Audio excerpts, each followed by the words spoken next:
Welcome to The Terrible Take, a mini podcast telling Steelers Nation what's on our mind. I'm Alex Kozora.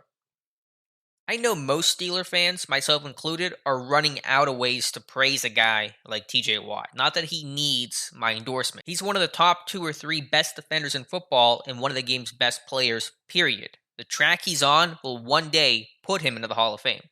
The player Watt's starting to remind me of is Rod Woodson. Watt might not be the freak athlete Woodson was, but they're both physically gifted and combine that raw talent with incredible intelligence and work ethic. Over the past 3 weeks, I've talked plenty about Bill Cowher's new book, Heart and Steel. One passage from Cowher on Woodson talked about how Woodson studied the TV tape to hear an audible quarterback Jim Kelly called out, telling his receiver to break his route off underneath. When Kelly made the same check against the Steelers in their 1994 matchup, Woodson knew it was coming and jumped around for a 37-yard pick six. Pittsburgh went on to win the game 23-10 under the bright Monday night lights.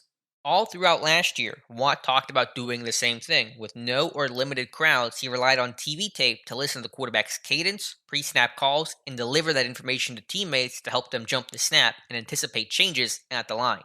It turned into a great year for Watt, leading the league with 15 sacks.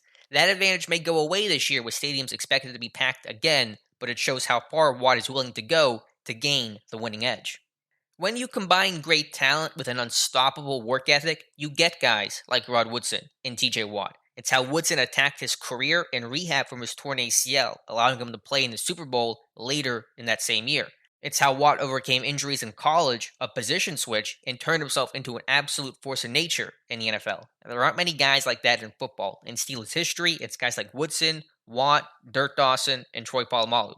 I don't think anyone is taking what Watt is doing for granted, but cherish a player like him. They don't come around too often.